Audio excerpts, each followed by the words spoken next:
I was 17, living in a quiet town where picket fences hid narrow minds. Our home, a faded colonial on Oak Lane, was my world. Safe, predictable, suffocating.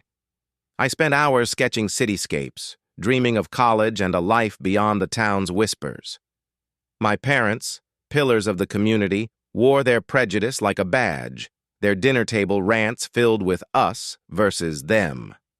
I'd nod, swallowing my unease, but their words clawed at me. Why did skin color matter so much? I kept my sketches private, my rebellion tucked between pages. Then a new family arrived next door. Black, vibrant, unafraid. Their laughter echoed through open windows, a sound my parents despised. I felt drawn to them, curious, but my parents' rules tightened like a noose. That summer, a single choice sparked a fire that would burn our family to the ground. The new family, the Thompsons, brought color to Oak Lane, literally and figuratively. Their son, Caleb, was my age, with a sketchbook like mine and a smile that defied the town's cold stares. I'd catch him drawing on their porch, his lines bold and free. My parents forbade contact, their voices sharp with warnings about those people. At school, I saw Caleb face whispers and slurs, yet he carried himself with quiet strength.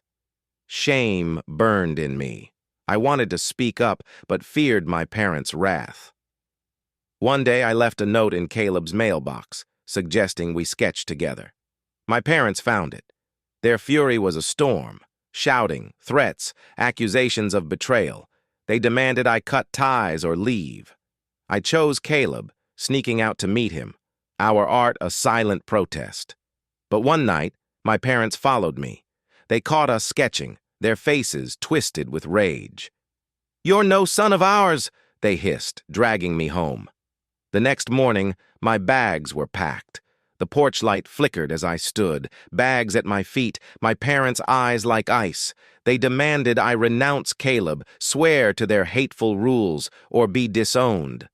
My sketches, tucked in my bag, felt heavier than ever, each one a piece of my truth. Caleb's courage flashed in my mind, his art a beacon against their darkness. "I won't," I said, voice steady despite my racing heart. My father's fist hit the doorframe. My mother turned away, silent. They shut the door, leaving me in the cold. I was 17, alone, but free. As I stepped toward the Thompsons' glowing porch, I knew I'd chosen myself. Dear audience, if you're enjoying the story, don't forget to give it a like. It really helps. The Thompsons welcomed me, their home a haven of warmth and acceptance. Caleb and I sketched together, turning pain into art. I worked odd jobs, earned a scholarship, and built a life rooted in truth. Years later, my parents' world crumbled. Debt, isolation, their pride eroded. They came begging, but their eyes held no regret, only desperation. I walked away, not out of vengeance, but because I'd learned my worth.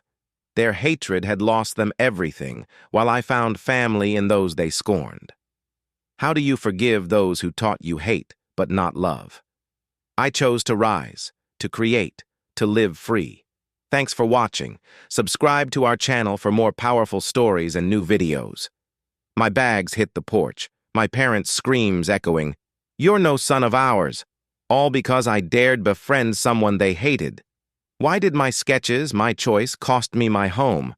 A story of defiance against racism, of a son disowned for rejecting hate, only to face his parents' desperate plea years later. The ending I gave them was one they'd never forget.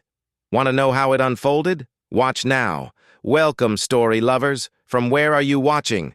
Comment your city.